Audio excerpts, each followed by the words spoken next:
Hi guys, कसे आहे सगळे? आणि आज खूप दिवसाने ब्लॉग येतोय आपला. तर नक्की बघा, कारण की आजकाल टाइमच नाही भेटत ब्लॉग बनवायला. एवढी बिझी झाले का मला सांगून फायदा नाही. आणि आज घेतलेली सुट्टी, आणि सुट्टी घेतलेली आणि मला थोडा काम होता त्याच्यामुळे मी सुट्टी घेतलेली, कारण की आज धंदा नाही लावला आणि जामच काही गरम होता आमच्या घरामध्ये, तर सांगूनच फायदा नाही. सो इथे घेतलेली बिर्याणी बनवायला ना, बघा कसा मस्तपैकी.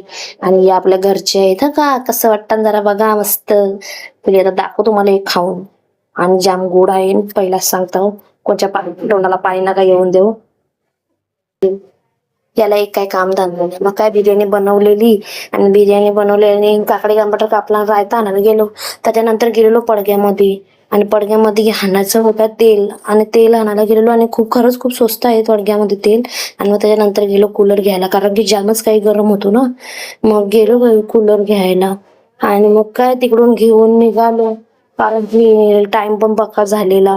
आणि घरी येऊन जरा धंद्याच्या काम पण होता, तो करायचा होता ना. आजकाल काय मला समजत नाही का, मी कोणचा फोन नाही उचलत तर लोकांना असं वाटतं का भाई मी जामच काही पैसे कमवायला लागले. पण असं काय आहे नाही, कारण की काम जेवढं असतं काही पसारा बघा. आणि पाणी एक रोग लागले त्याला, त्याच्यामुळे फोन नाही उचलत कोणचा, तर राग नका म्हणू.